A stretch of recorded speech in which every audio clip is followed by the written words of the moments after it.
All right. It's just as good for you as alcohol, so why not?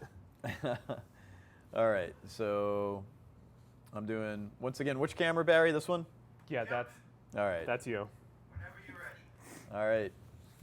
3, 2, 1.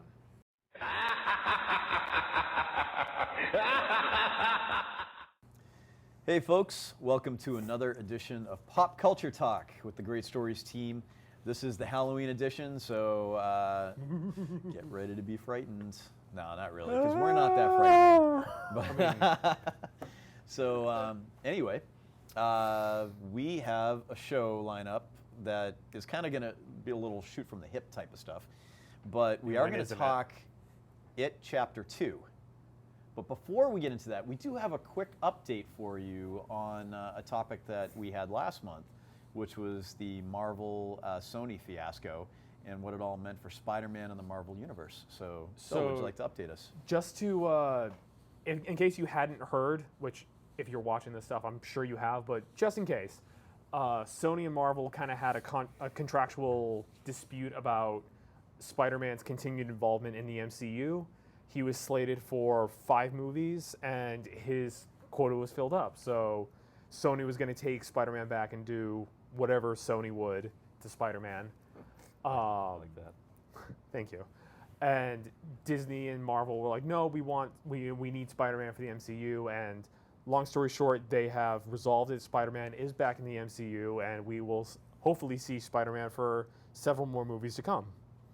And This was only a one-picture deal, though, that they struck. Isn't that correct? I believe so. I'd have to double check on that, but he is back for at least one more movie. I still believe Sony's planning on doing their own reboot of their Spider-Man line. So I believe they're going to reboot Venom, try to bring him into like the Spider-Man universe, and then have Spider-Man perhaps be in some of those movies, but then also then go and be an Avenger when they need him for the Marvel movies. That sounds about right. Well, that sounds absolutely epic to me, and I figured it was going to come to this at some point, sooner rather than later. So Did you this hear any does of the not news? exactly surprise me. Did you hear the news that it was like Tom Holland had like contacted like the Sony execs personally, and like was really pleading I heard his that. case as far as like Continuing in the MCU. yeah, making sure that Spider-Man stayed in the MCU. It you know wouldn't what? Keep surprise me. your stars I mean, happy. hey, it's exactly. I mean, he is a perfect Peter Parker. I think the studio recognizes that, and they obviously want to keep him happy. But I think that it's probably there's one thing having one of your actors pleading their case. It's another thing when you have throngs of fans out there who are hundreds actually of willing thousands to of actually fans fork their money over to chomping at the to bit. these, to the studios to get something done. And Yeah. that is, at the end of the day, I think, probably the biggest factor. But Yeah. it's nice that the actors like Tom Holland, does his role perfectly. I mean, I could not think of a better person to be in that role. It's nice that they care enough about the trajectory of their characters that they play to want to actually, to make that happen. I wonder how much of it is based off of his viewing on like Spider-Man movie history and on like how Sam Raimi's Spider-Man series went, how the Andrew Garfield Spider-Man series went, and him thinking like, I just did 2 of like the best movies of my Of any career. and being tied to Marvel. Now you're trying to get me back on to just Sony movies. No, thank you. That's actually a really good point. I didn't think about it that way. It's probably better for his career that he stays with the MCU. Yeah, But- the guidance of Kevin Feige. Feige. Oh, is it? Is that how you Feige? spell it? I've always called it Feige. Oh, I thought it was like okay. That Kevin dude. The Kevin F. Not Kevin Smith, but Kevin F. Kevin F. Kevin F. Yes. So, So yeah, that's the long and short of That's- Spider-Man's update. exactly. We're excited, Yeah, considering I'm how excited to see the next Spider-Man movie. Yeah. Spider-Man So, on the run. Spider-Man on the run. back home. So, No, he can't go back home stay tuned for more. Why We'll, can't he come back home? because everyone now knows who he is. that's true. He's on the run now. Oh. Run, Spider-Man- Spider-Man, run from home. Spider-Man exposed. That's got to be a home something, right? Because it was Homecoming, Far From Home, Peter Tingle. Peter Tingle. Oh no, let's not do that. Peter Tingle. All right. Anyway, moving on. Moving on. So yeah, we're gonna be Not talking. that Peter Tingles aren't scary enough, but let's get into our Halloween fare. Yeah. So we saw it Chapter 2. Yes. Chris and I did anyway. Some of us did. Ken has not. No, you did not. Did you watch anything of it, or I mean, I've read the book. So you read the book? yeah. Okay, so you know it. You know the story of it. Yes. Okay, so you saw it Chapter 1, right? Yes, of course. Okay. So yeah, we have it Chapter 2. It came out the end of September, or halfway through September. Yes. The it did. 27th of September It- was when it came out. Is that? That would be the end of September. No. It Oh, no. Chapter 2. No. It Beginning of September. It came out in the beginning of September because we were actually considering talking about this last month. That's right, we were. And but it was opening weekend. So Yeah, that's true. Couldn't get there. I just dropped my mic. How Very- horrifying. Very professional, folks. Very professional here. Sorry about that, Barry. So, so this story, basically, so it was a very long book. It was Very long book. a Very long book, and they decided to take the book and split it into two movies. The first movie being just the story of the children, The Losers Club as kids. the Losers yeah. Club as kids, because the other half of the book is the Losers Club all grown up and Yes. reuniting to 27 years later. 27 years later to confront this thing of exactly This that they don't ancient really know evil. what the nature of this evil is, but that takes the form of this clown, this evil clown, Pennywise. Yeah. But this movie is kind of, there's a lot of flashbacks, so the Yeah, kids are so- not absent of in the story. I'm not gonna lie, I kind of had a slight problem with that. Like, if it, we'll get into it later, but Yeah. the kid actors have grown up a lot since the first It movie. Like, it's kind of noticeable that they're all significantly older than they were when they first filmed it.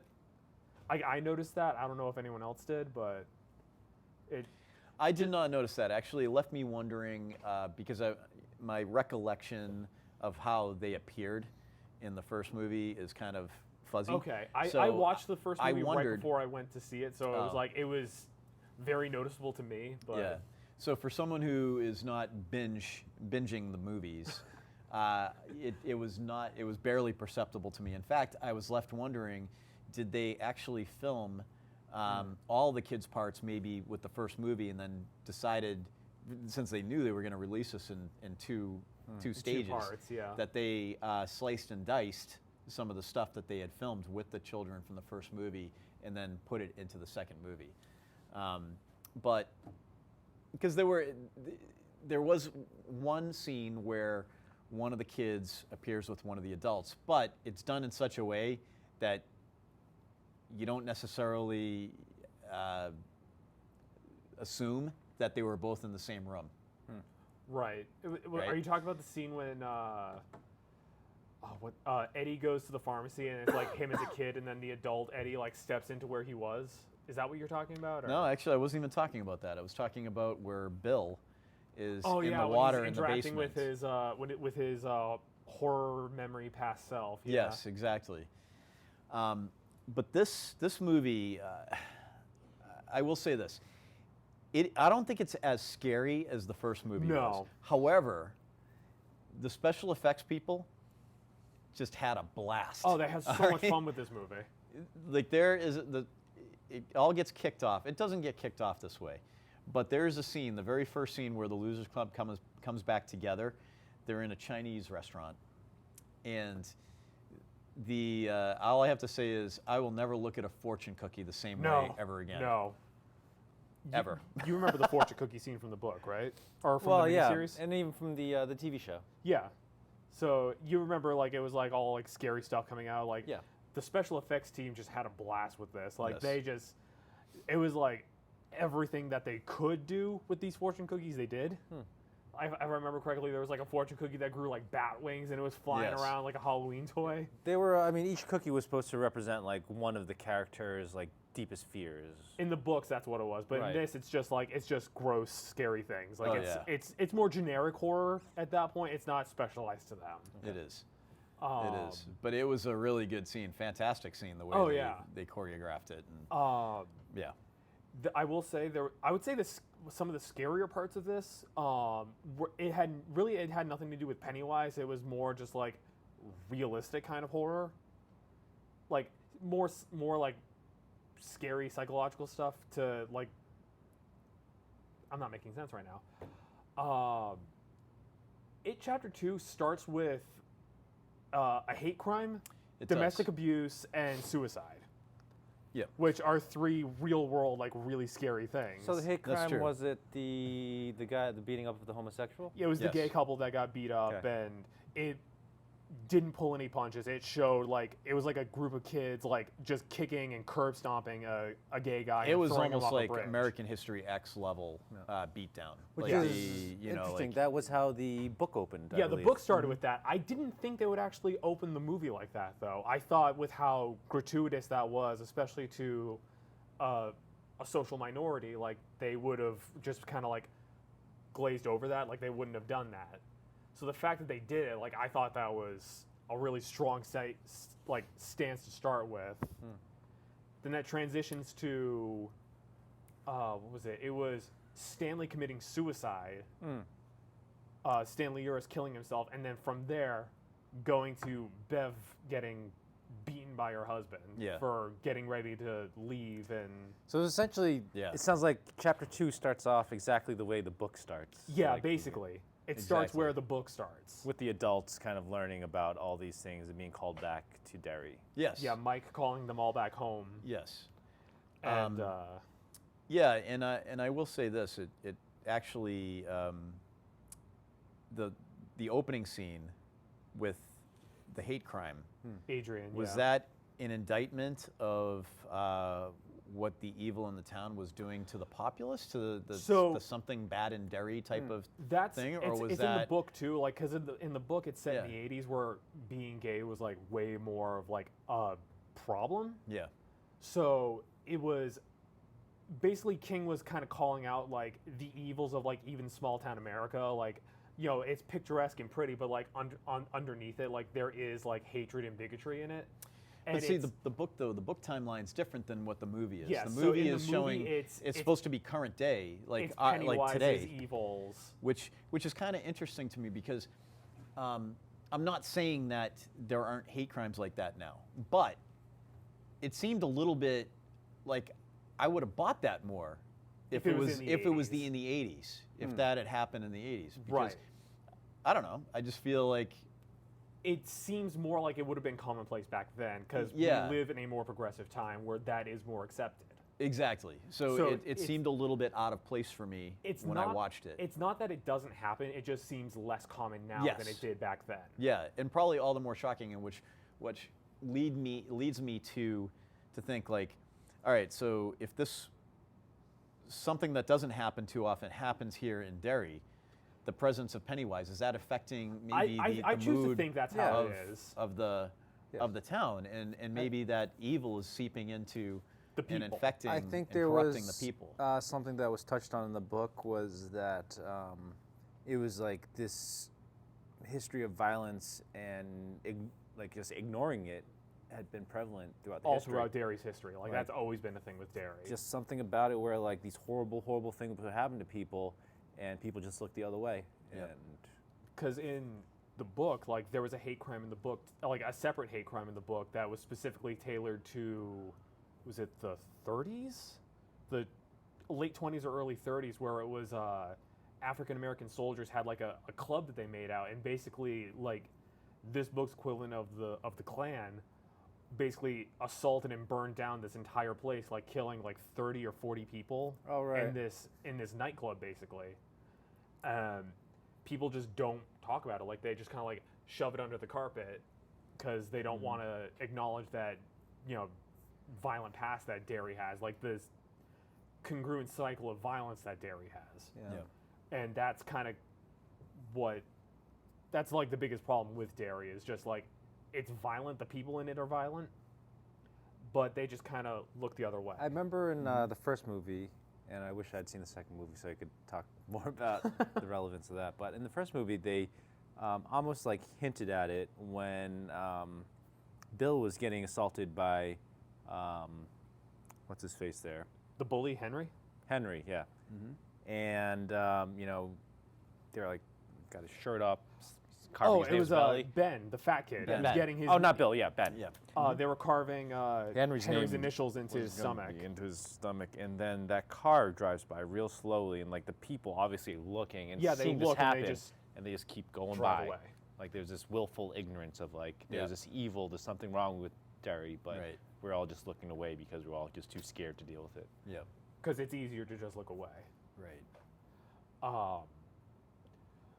Yeah, so moving on from hate crimes Mm-hmm. and things like that, Mike Hanlon, who stayed in Derry where everyone else kind of went their separate ways and moved on from Derry, realizes that Pennywise is back and it's time for the losers to maintain their promise, their blood oath that they Right. made, and come home.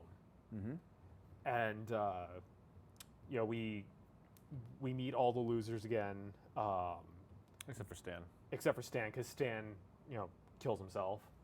Well, we meet him, but we meet him, but but he doesn't in meet up his with in his everybody meeting else. scene, like he Yeah. remembers everything, and Yeah. he slits his wrist. Like In the I'll say, bathtub. like Yep. for a suicide in a movie, like it's done tastefully. It Like is. it's not like you see him, he gets into the bathtub, he's thinking about it, and then like you see like the box of razors next to him, and then the next scene it's like him just kind of like They show where he does the part of the blood oath Yeah. that he took with the other losers and then it cuts back to him, of him cutting his hand. His hand. and then Yeah. it cuts back to him as an adult, and he's just kind of like almost look like he's like contemplating everything, and then as the Yeah. camera pulls out, you see that the bathwater's pink, like he's already done it, Yeah. and they don't linger on it, like they don't No. they don't focus on the gratuitous nature of how he committed suicide. Yeah. We're gonna put a trigger warning at the beginning of this video because I know a lot of people who would not be okay with this Yeah. kind of discussion. Yep. So we meet the rest of the losers, Bill, Ben. Fun little Easter egg about Ben before we move on. There's this board of directors meeting where we see this really chunky guy who looks like it could be Ben. Mm-hmm. It's actually the actor who played young Ben in the miniseries. Oh, that's He's like in charge of the meeting, and he's like talking and goes, "So what do you think, Mr. Hanscom?" And like that's That's young Bill. Interesting. I did not know That's that. young Bill Young being Ben. like kind of like a red herring. Yeah. Nice fun fact there. Nice little trivia Yeah. fact. Yep. We meet Ben. Ben's he's lost all the weight. He's a really good looking guy now. Yep. We meet Bev, Richie, Eddie.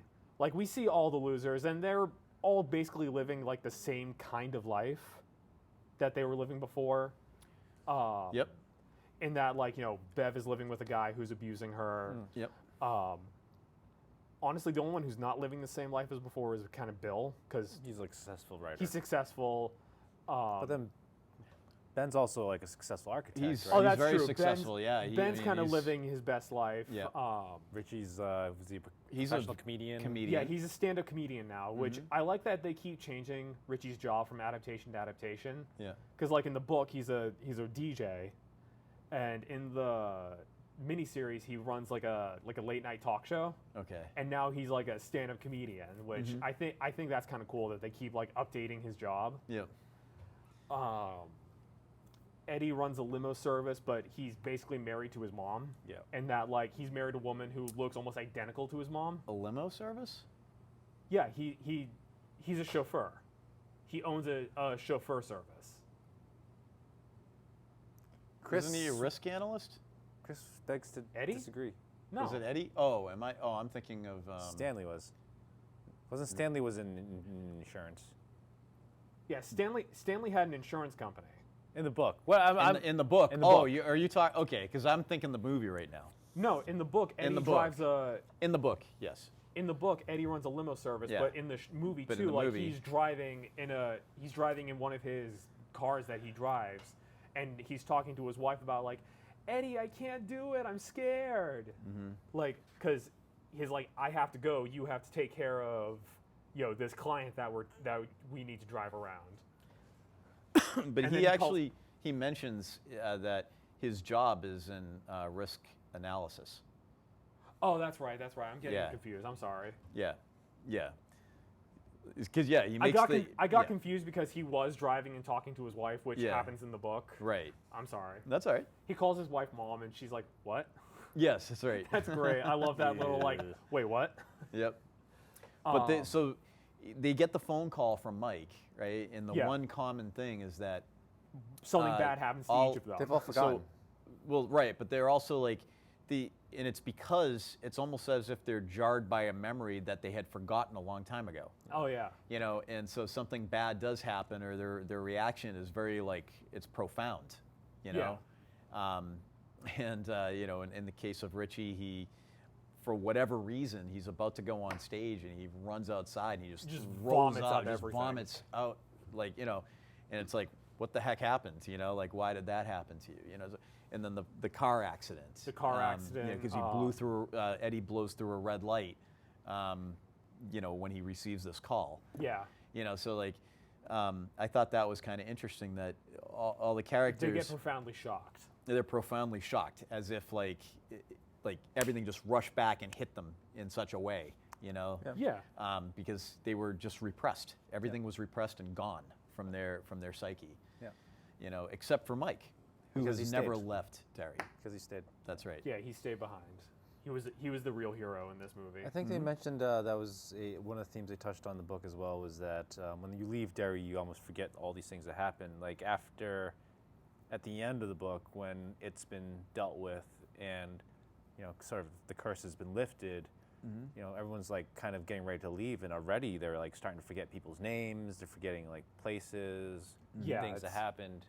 That doesn't happen in the movie, and they kind of explain it as like we don't have a need to forget things now, like because it's destroyed, like they kill it, so Oh. they don't have a reason to forget. Which So they're able to remember at the end of the yeah, book, they're able to remember everything at the end. Yeah. So, you know, they all meet together, like they're all having good laughs and yucking it up at the Chinese restaurant, and then Yep. the fortune cookies happen, and there's like dead children's heads in the fish tanks, and Yeah. yeah, know, it's like because like in that it's scene messed of like up. of like scaring all of them, like yeah. it's like they all back away from the table, and like as they do, like they look, and there's like dead children's heads like looking at them in the fish tanks. Yeah. Just to like drive home the scares, and then we get this this kid who like comes up to Richie going like, "You think this is funny?" And Richie like gets into this kid's face, and he's like, "I know you're it," and he's calling him like a little F word, and it's like Yeah. He goes off on him. Starts 'cause, yelling like at him he in the starts restaurant. screaming at this kid, and he's like, I just wanted your autograph. He's like, 'Cause- isn't that what you always say? That's your Yeah, like it's tagline. his basically. catchphrase. That's your catchphrase. Oh. And he's like, It was a real kid. It was like Yeah, a real kid because he yeah. recognized Richie as a famous stand-up comedian, and so like the kid's parents walk over, and goes, "Those your parents? You sure you don't want an autograph?" He goes, and the "No, kid's I- like, I'm all set. I think I'm good. I just got screamed at by my idol. I'm good." It's funny. yeah. Yeah, there's So a couple things. Did they explain the origins of it? Because I remember in the book they did a thing with like the smokehouse, they do. the smoke lodge, and then like it was a very mystic like vision quest thing that happens. Yep. So, in the movie, Mike basically drugs Bill, Yep. and like shows Bill like how this all happens, like Through an artifact through an artifact, which is that like he's stolen from the through the- from through the- this Native American the tribe, Shakopee Shakopee or something like that. Indian tribe. That's Yeah. It's Yeah. so like, it's they change a lot of things from the book, which I'm okay with because like in the book it didn't make sense at all. Like the ritual of Chud, yeah. like where it came from. Like it's explained in this like one scene, and it's like okay It doesn't really say what the true nature of it of is. it really is. Like, did it come from outer space? Did it come from? Was it something a little bit more, you know, supernatural? Yeah, But it did so- say it came from the sky, and there were like, at least inferred, there were 3 lights coming down from the yeah, sky. 3 lights that came from the sky, which Yeah. is kind of like the movie's way of interpreting, I know words, the deadlights, which Yeah. is its true form, which is it's this kind of orangey light that comes from, to get into Stephen King extended universe stuff, the macroverse, Yep. which is where good and evil kind of just come from. Yep. So basically the deadlights are a manifestation of pure evil, and like just like all the worst parts of life, like greed, hatred, gluttony, like all the worst parts of being a person Yep. are the deadlights basically, and Yep. like its most perverse form. And in in the book, I know you read the book. Did you read the book? Yes. So A long time ago, though. So in the movie, they talk about the ritual chud being like this, collect an artifact kind of thing from your childhood to destroy it. But in the book, it's like you have to have like a contest of wills against it, and it's like it's a psychic matchup basically that the kids were able to do, but they're not able to do as adults because they don't have Seven. It's just Stanley. Yep. We It's also lose some of that like innocence. Yeah, and, so like childhood Yeah. innocence and all that stuff is kind of gone. So they had to change Your it belief, for, your faith. Yeah, right. It's much easier faith to is believe broken. when you're young, right? Yes. right. You're not as cynical when you're a child. Yes. So in the movie, they have to change it to basically you have to collect like an artifact from childhood that basically is like your tie to it. So you have to basically put it in. You have to burn it in this urn that Mike has. What, really? Yeah, you have to burn this object Yep. from your childhood, Okay. and it attracts it. And basically, the idea is that they trap it in the urn, and that will Right. get rid of it. Yes. Basically, it suffocates it because it's those last childhood dreams that it goes in there and eats them, and then it just like it can't get out. Okay. So that's the idea. Yeah. So I want to say like the middle of this movie is just like all the different losers kind of going off and going to collect their artifact. Yeah. And I'm gonna be completely honest. I think this is the most boring, slow part of the movie. I didn't like it was like okay, it's Richie's journey. He goes to an arcade and gets a coin from the arcade machine, and like then he gets scared by Pennywise, and that's it. Scene ends. Yeah. Then I thought some of them were done very in some a of them very were done clever really way. well. It's just the fact that it was 6 of like basically the same thing happening over and over again. So you had the Paul Bunyan scene. Yeah, That was pretty cool. yeah, that was cool. I didn't think they So- were gonna do that. So you had there was a big statue of I assume it was Paul Bunyan. Yeah, right? it's a big tourist attraction, a big fiberglass statue of Paul Bunyan in town square, basically. Yep. And Richie is afraid of that, and it attacks him It attacks him, and he just it's like a chase right through the through the through town the town park. square. Yeah, And I thought that was a pretty cool sequence. it was cool. It was just like towards What was the he end. having to retrieve? What was he trying to retrieve off of Paul Bunyan? No, it was just like He collected his thing from the arcade. Yeah. And he had like and then he. And he was he has like a leaving, and it memory was- yeah. of in the arcade. He gets called an F word by Hank, and after that, like adult Richie, played by Bill Hader, goes out to the park, and Pennywise is like, "Oh, I know your little secret," as Yeah, Paul 'cause Bunyan is he's- attacking him. Because it's like he is closeted, Yeah, in the gay. movie they make him a And closeted. and Yeah, they make him closeted that's gay how for. yeah, that's his secret is that he's He's secretly gay. yeah. Oh.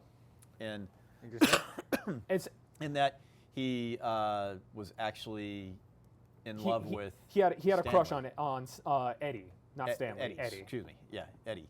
Oh. Yeah, and Which is why they always kind of took the piss out of each other, and when they were kids, it was like Yeah. Richie was just kind of like hiding the fact that he actually liked Eddie. Well, they I don't know if it was like really romantic, but like there was always that thing when he called him Eds, called him Eds. Yeah, And, it like, was Eds in the would always book. be It was like, much more you know ambiguous how I about like how I hate when you call that, and like when Ed's like dying, he's like Richie's like, hey, don't go Eds, and he's like, don't call don't call me that, you know how much I, and then he doesn't. you know how finish it. I hate being called that. But like Yep. he's got to say like, yeah, you know how much I love that. yeah.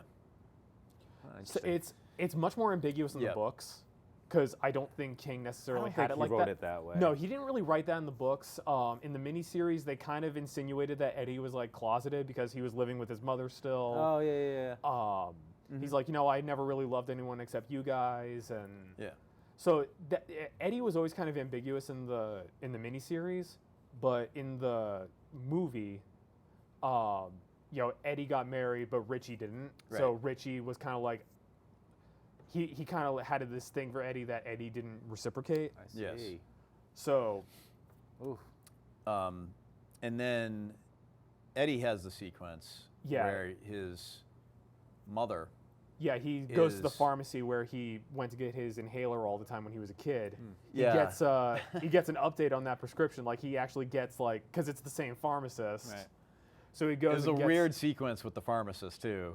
And, Yeah. who's got a weird tick, who likes to smell things or whatever it is. And then, Yeah, the um, pharmacist always kind of creeped me out. And then the pharmacist's daughter is there, right? Yeah, the one who wrote "Loser" on his cast. Yeah. In the first movie, Yep. she's still there. she's And still there? She's She's still still there there. as and so I thought that was kind of cool. You know, that was like- a funny little thing. I and- kind of felt bad for her because it's just like, really, you never got to leave. You're still working at your dad's Yeah. pharmacy. Come on, small Exactly. town, man.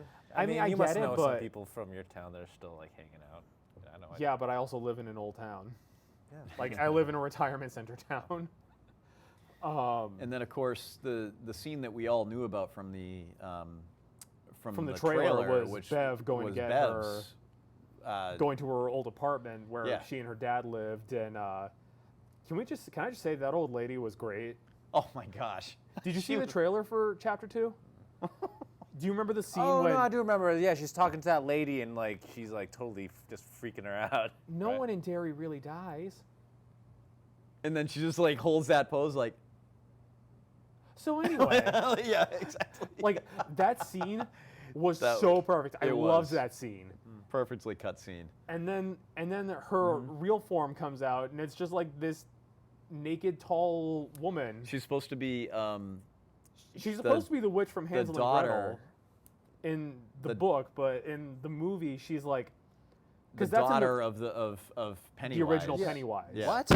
So Pennywise the clown. Like the in- real? There was a real Pennywise There was that a wasn't. real Pennywise the clown in Derry. Like in the history of Derry, there was an Right. actual clown who called himself Pennywise the Dancing Clown. Right. And he wore the silver suit. He had the orange hair.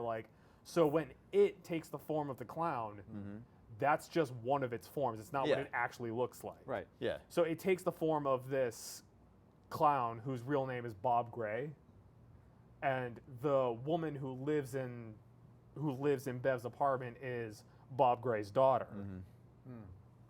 So yeah, that was a thing in the book, and it was also in the movie. But then Pennywise was supposed to date back until the 1800s. Yeah, it's because you have to remember in that scene where Bev is in the house, it's not actually the woman. It's just Pennywise wearing the daughter's face. Yeah. Right. Okay. Yeah. So Yeah. it's, So fantasy and reality is kind of It's in kind of terms the movie, it's a blurring. little bit blurred. Yeah. we see Skarsgård not wearing the Pennywise makeup, actually putting it on, and it's starting to run, and it's really cool actually. Bev well, he cuts himself. yeah, he's he like basically uses those fingernails red lines that and are on cuts. his face is Yeah, actually and him then it's cutting all into his blood skin. running. Yeah. What? Yeah. So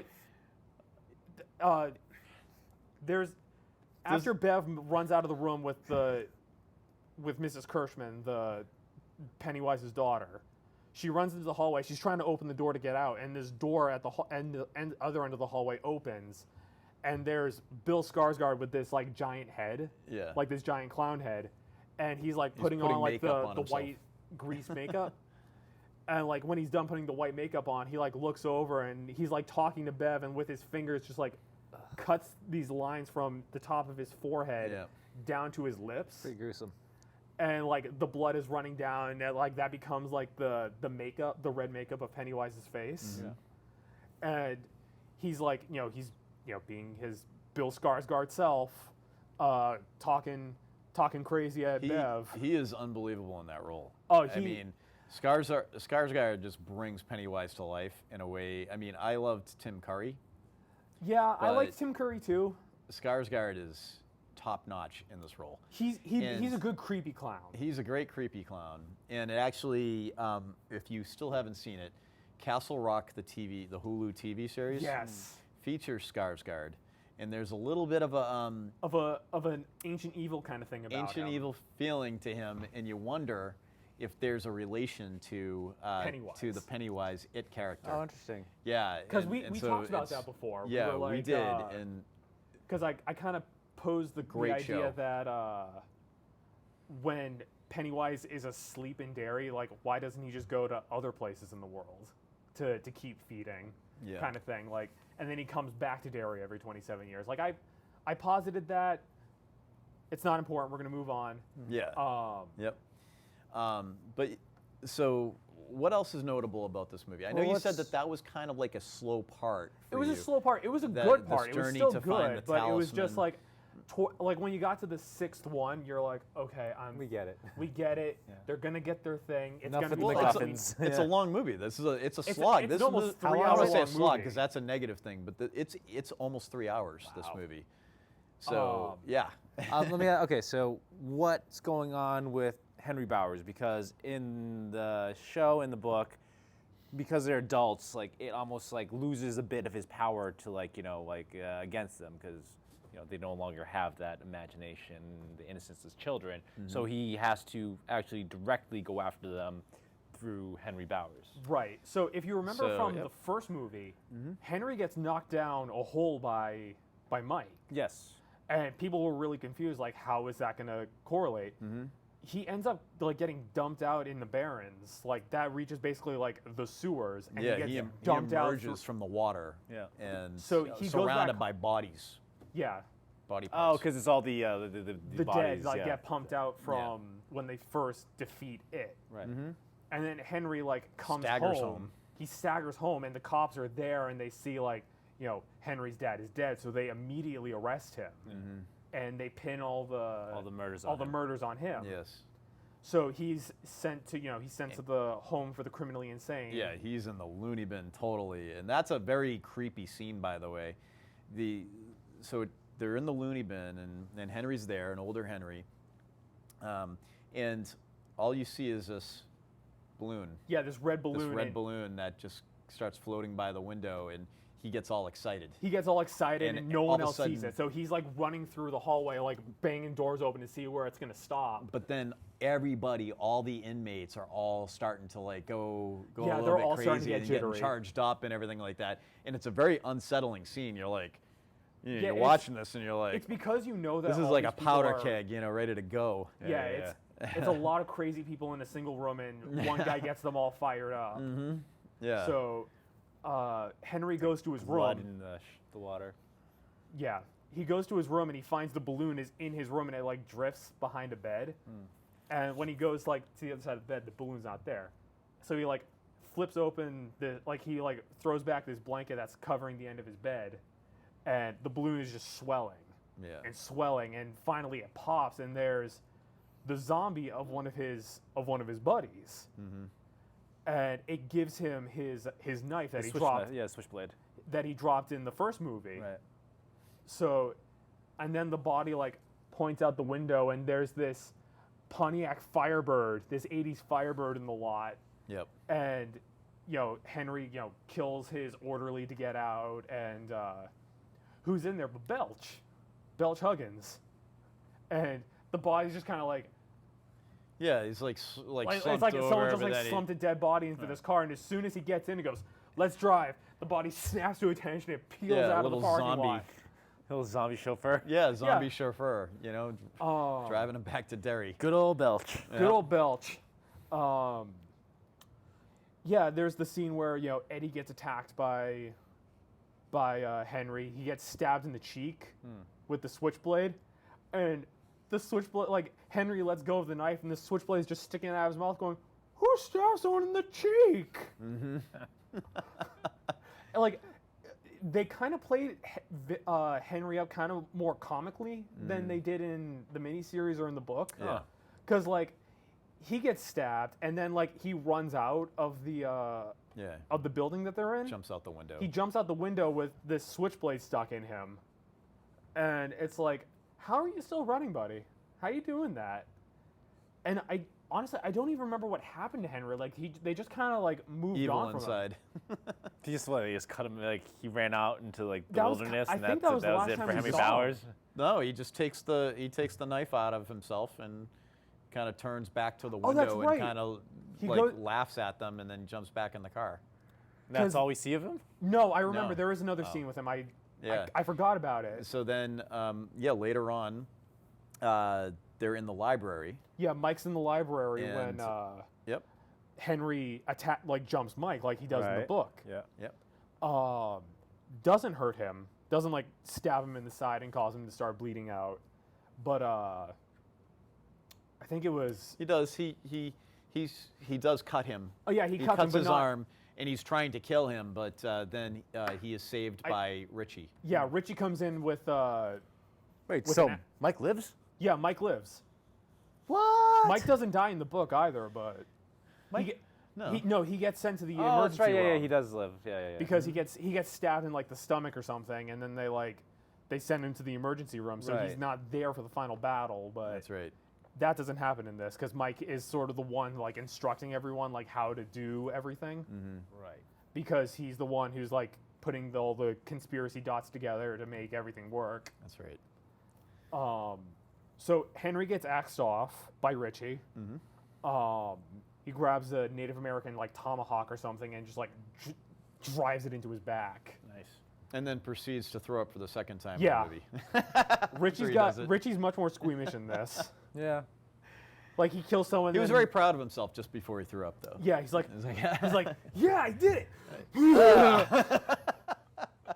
And that's when everyone else comes in and they're like, Yeah. oh, Richie.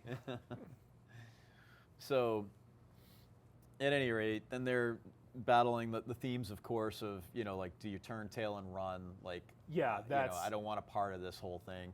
They've, the group is kind of fractured in that sense, but they all come back together, and eventually you have the scene by the end where the ritual, Do we have the little door? the little door. The little door? Yes, there is a little door. There's the little door? There's I the always little door. wondered about the little door. It's not a little like door in the wall. It's literally like where they had the initial fight with Pennywise. It's not now that area is flooded, so they have to swim to that Yes. large object in the middle that they open up, like they get to it and there's a door. They open it up and it's this pit that goes deeper down into His- Underdairy. Yeah. And that's basically where when it crashed to Earth, from the sky, that's where it landed. That's where it impacted. I want to bring up something before we go further with that. The one scare that I actually couldn't sit through, I have major arachnophobia. Like I can't handle spiders.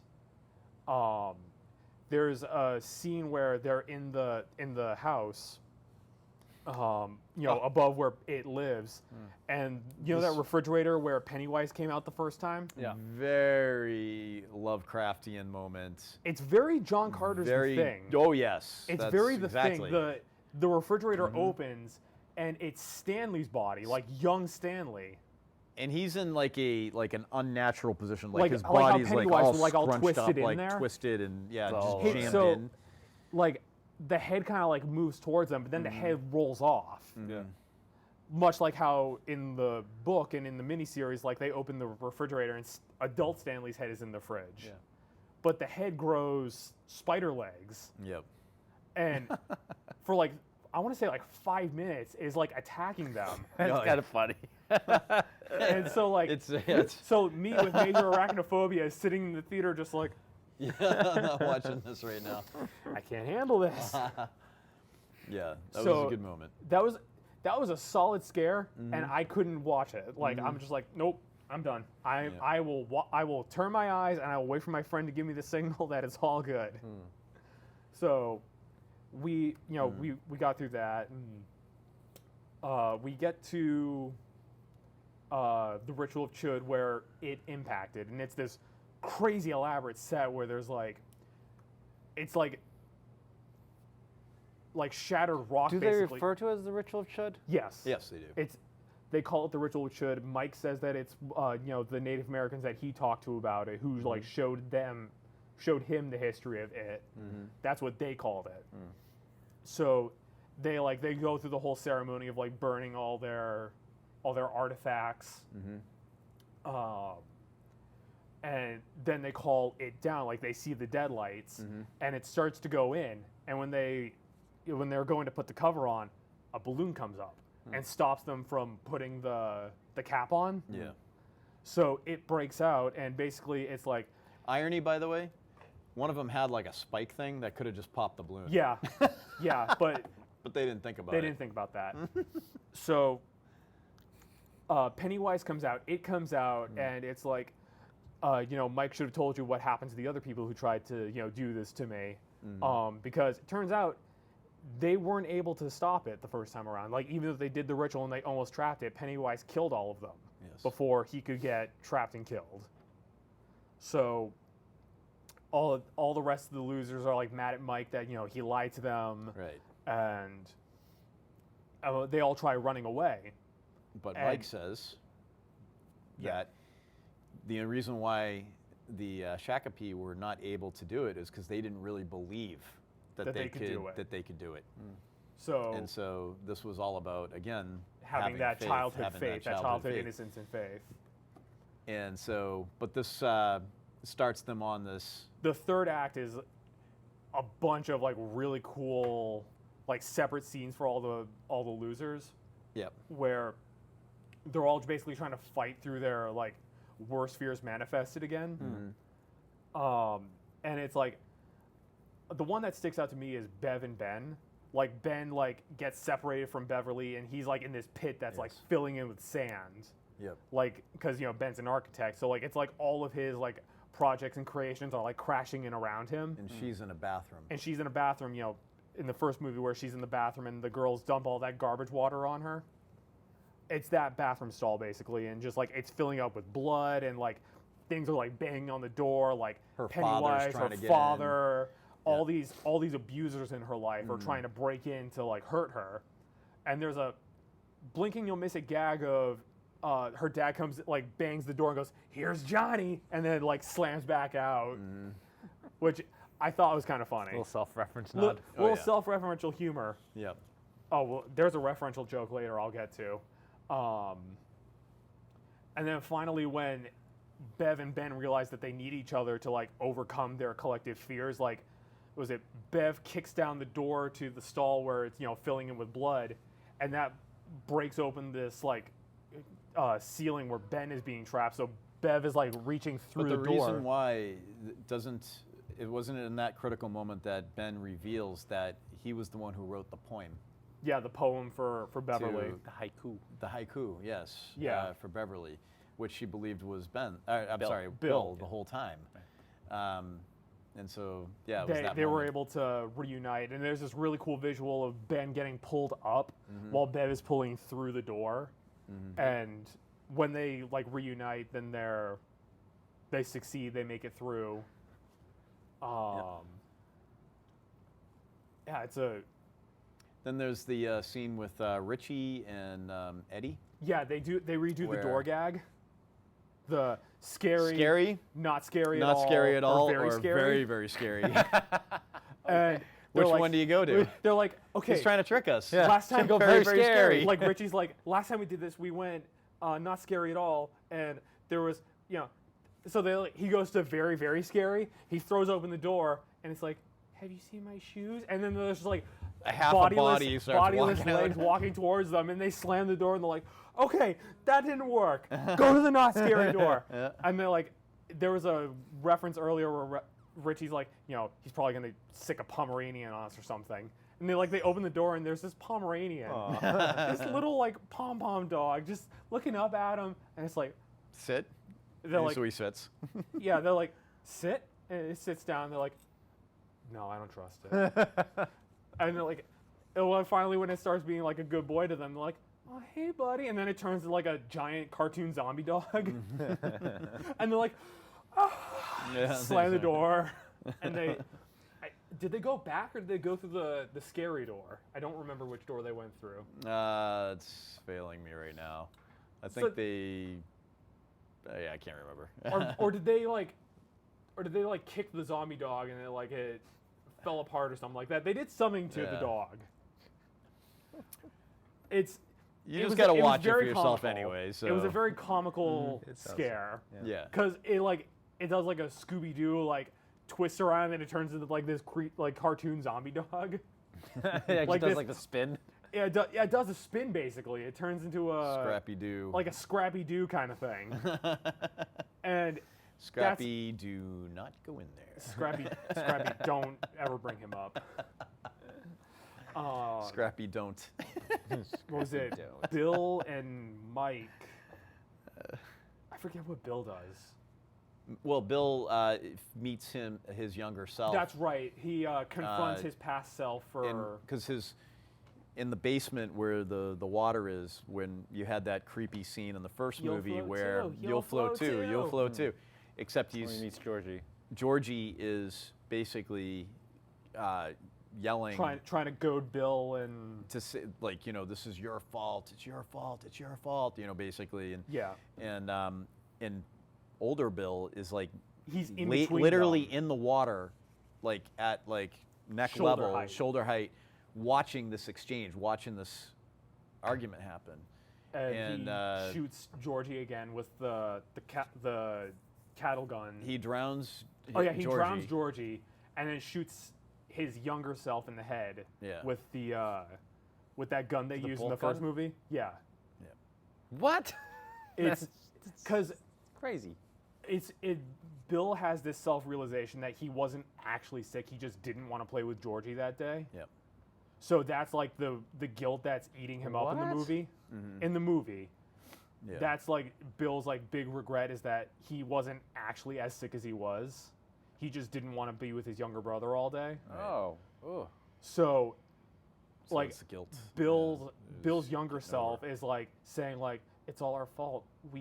And older Bill's like he is talking to his past self is like, do you really think it's our fault that we didn't know that our brother was going to die that day? We were playing sick. That we weren't actively being malicious. We just didn't want to hang out with our annoying little brother that day. Right. So Bill has to kind of go through those steps of it's not actually my fault. Like in a way it was, but like I can't let that be something that holds me back for my entire life. That's right. He moves on from that. Like he, killing that guilt. Basically, the younger Bill is the manifestation of his guilt. He kills it and is able to move on from that fear, that fear and guilt that's been weighing him down.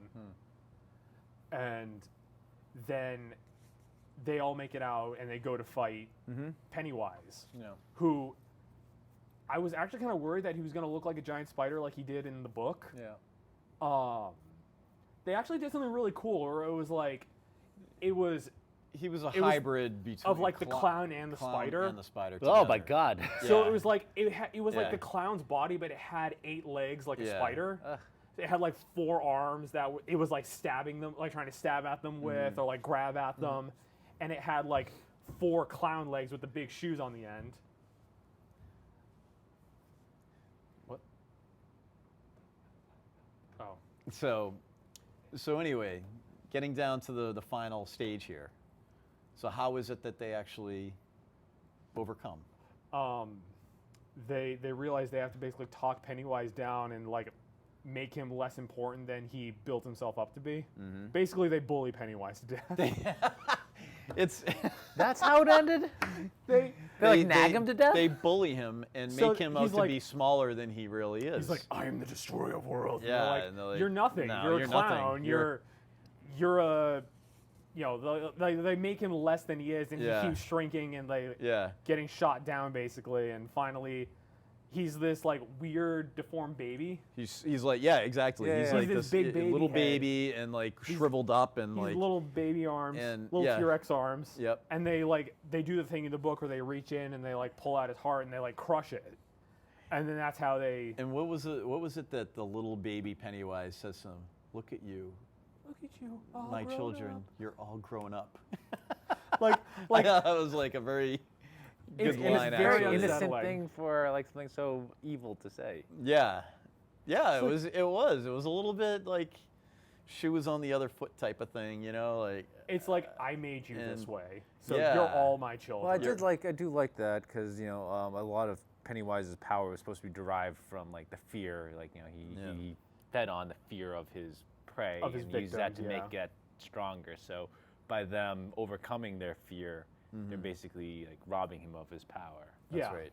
That's right. So it's like that little moment of like, yeah, they succeed, but like he's trying to like psych them down, like, no, I wanted you to do this. Yes. Not really. You're not fooling anybody, Pennywise. Unless Exactly. you wanted like to be done. I mean, like, No, I don't think so. I don't know. I don't think so. So, all in all, I mean, I honestly thought It Chapter 2 was. Wait, is that it? Do they do the Andrea thing with Bill's wife? No, they don't really do anything with Bill's wife. They never do anything with his bike or anything. The only No, thing the they bike. did with his Oh, bike, so that's the Stephen King appearance. yeah, there's a Stephen King cameo. Stephen They King. make a joke with Yep. Bill throughout the whole movie that Bill's a great writer. He just can't write endings. Yes. Yeah, Which that's is awesome. usually That's like awesome. King's So yeah, when knock he, is. goes, 'Cause when that he was finds his bike at the pawn unsatisfying shop, ending. Yeah. when he finds his bike at the pawn shop, he goes in and it's Stephen King who's the pawn shop owner. Yeah. That's funny. And How much for the bike? so Oh. he's like, oh, like $200. Yeah. You're rich. You can afford it. You're a big writer. You can afford it. And he Yeah. looks like on the desk is like one of Bill's books, and he goes, "Oh, you a fan?" He goes, "No, not really. You're a good writer. I don't like your endings." It was like you want me to sign your book? Yeah. He was like, no. no. Didn't Endings are like the garbage. ending. So it's like Stephen King's just kind of like, yeah, It's I almost get like it. trolling himself. Yeah. In a way, it It's- was kind of it's- funny. If you can't laugh at yourself, then Yeah. Yep. you should laugh at yourself once in a while. Exactly. There's a nice little ending, like Stanley's wife actually sent letters to all the losers, Yep. and we get this little thing at the end that Stanley, realizing everything, knew that he wasn't going to be strong enough to go face Pennywise. Like if he went, it was going to put the losers at a rest of them in danger. disadvantage. So he took himself off the playing board. Mm-hmm. So it's Which didn't really. I kind of. Wait, but that doesn't make any sense. How did his wife know about any of that no. stuff? He basically Stanley wrote these letters to the losers before he Yeah. committed suicide. Yeah, okay, and okay, basically, yeah. like he left a note for his wife saying, "After I'm gone, Give these to. send these to these people." That was how the movie ended. Was basically all the losers reading Stanley's letter to them, Yeah. saying like, "I know you guys can do this. I'm not strong enough to do it. So go." And that part kind of rang a little bit hollow and. Like they wanted to give Stanley a little bit of retribution. Yeah, they like, wanted to hey, make Stanley a bit Yeah. more More heroic. important. And don't get me wrong, Stanley was Yeah. important, but they wanted to make it a bit more of like a noble sacrifice as opposed to cowardice. Right, but I think Stanley's role in the book, I don't think that was necessary because his role was to show the vulnerability Yeah, that even though these kids did are this thing. important and were capable of doing this thing, they might not. Yeah, And that was it was to show the it was doubt. a warning. that this- Stanley was more of a Yeah. dire warning than a noble sacrifice. Exactly. So I felt like that was kind of an unnecessary thing Addition. at the end. Maybe that was a little bit of a Hollywoodized Yeah. notion. Interesting. I mean, it worked for the film. Like it was kind of like Yeah. a nice little way to tie up this little saga. Yep. And then like all the losers are kind of like giving this final message, and it's not just the adults, like the kids are chiming in too, like the past and the present kind of coinciding with each other. It's a nice little way to end the series. Absolutely. Um, I want to just real quick, just for the audience out there, just want to make a couple of picks for Halloween for Yeah. them to actually for our crowd to actually view this Halloween. So maybe we'll just start, Phil. Just not to truncate our it conversation. but I no, think by all means, we're But yeah, like Trunk away. yeah. So Trunk let's just real quick off the top of your head, give us 3 movies that our audience would be really good ones for our audience to dig into. I'm gonna say first and foremost, one of my favorite scary movies of all time is Alien. Yeah. Uh, Wait, Alien or Aliens? Alien. Ridley Scott or the first one. The first one. Yeah. It's basically an alien slasher movie. Yeah. It's a slasher film in space. Right. That. I actually just watched this one called It Follows recently. It's Yeah. Tyler's a big fan of that one. I honestly I just watched it for the first time like 3 weeks ago, and I'm like, that's unsettling. It was unsettling. It's very unsettling. I'll recommend that one, and Okay. you can't go wrong with the original Halloween, man. Yeah. Like, Classic. There we come go. on, guys. There we go. You can't talk about scary movies on Halloween without talking about Halloween. Absolutely not. So those are my 3 picks. Okay. I'll go with John Carpenter's Thing. We touched on it before, but like as far as like You guys are stealing all my stuff. Go well, ahead. I mean, you're the one that told us to go first. I did. Go for it. I mean, as far as visually, right? That's like Nightmares for 2 weeks when I was a kid. that Oh, was right. just Nightmares for crazy, 2 weeks with that just movie. crazy practical effects, just Yep. insane. Yep. Insane. Yes. I love The Nightmare Before Christmas because it works as both a Christmas and a Halloween Yeah. movie. Or a Thanksgiving movie if you're one of those people. It feels like it works for like any occasion. So I'm a big fan of that. And I guess the last one I'll just say is what was it? Was it Evil Dead? No, Dead Alive. Dead Alive. Dead Alive. Wow. Alive. Peter Jackson? Peter Jackson of Hobbit fame. His first foray into movies was this gore movie with Adrian Brody, and at the time it had sent the world record for most buckets of fake blood used Yeah. in a movie. Yep. It was I just believe it. so crazy and off the wall gory. It had like a zombie baby, Yep. like a zombie mom getting having sex with zombies and then popping out a zombie baby. It was just bizarre. It's super gory. It's very entertaining, and I feel like it deserves a watch this Halloween season. Absolutely. That's it's over the top. It's like it's almost campy. It is It's the campy. most of- campy to ever camp. Yeah, it's so campy. Yeah. It's not trying No to take doubt. itself seriously or be like overly scary. It's like, guys, let's just go like. Look, guys, let's just go ham. Yeah, like they have. Go nuts or go home. We have a great special effects department. These guys are doing some crazy stuff. And that was all before CGI. I mean, all the stuff that they did was all practical, and it was awesome. Absolutely. I'm going to go with a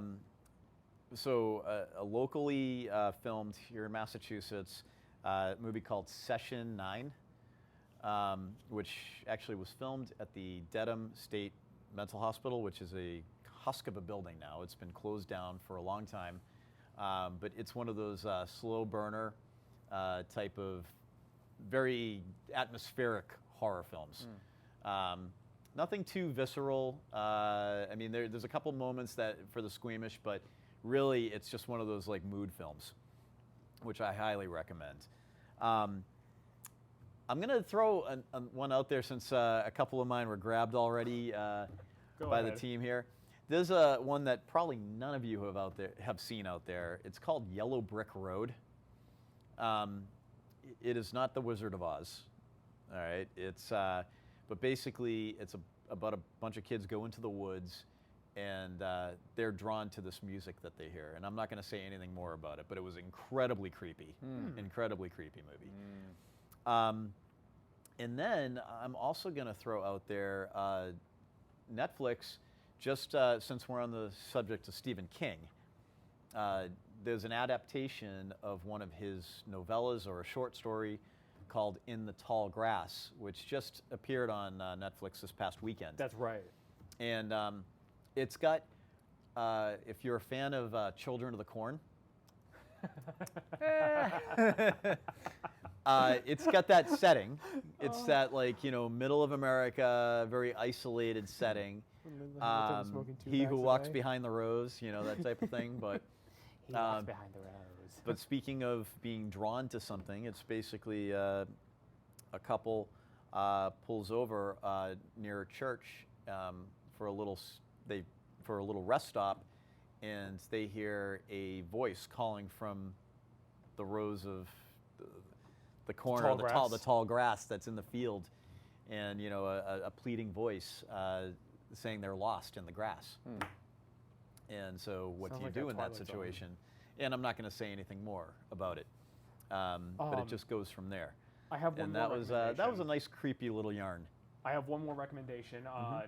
None of us have seen this yet.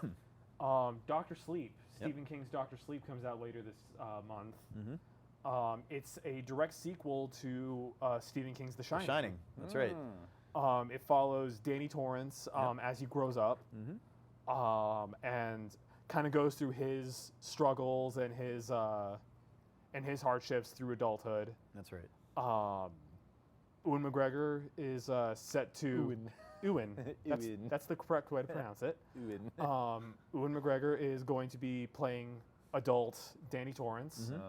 I'm not going to spoil anything for you guys because I just finished reading the book like a week ago.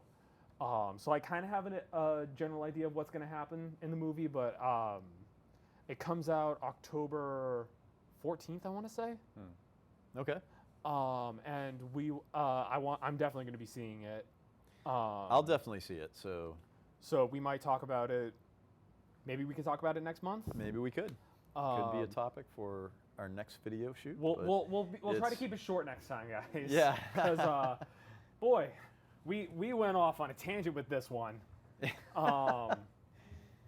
It's What? A its pop fault. culture talk that went on tangents? Say Yeah. it isn't so. Exactly. Yeah, it's pretty focused as far as like being on topic on it. We were You know, on that's topic. true, but to be fair, this was a 3-hour-long movie That's that true. we tried condensing down Yeah. to under an hour. There was a lot. Good point. A lot of ground to cover there. Yeah. So thank you very much for tuning in. We appreciate it, and we hope you all have a very happy Halloween. And we hope to catch you. Well, actually, hope we catch you in the comments section. Let us know how we're doing. Let us know what you would like to hear from us, and including on the topics of comics and anything pop culture-wise. But we'll catch you in another 30 days. Thank you, everyone. Happy Halloween. Ha ha ha ha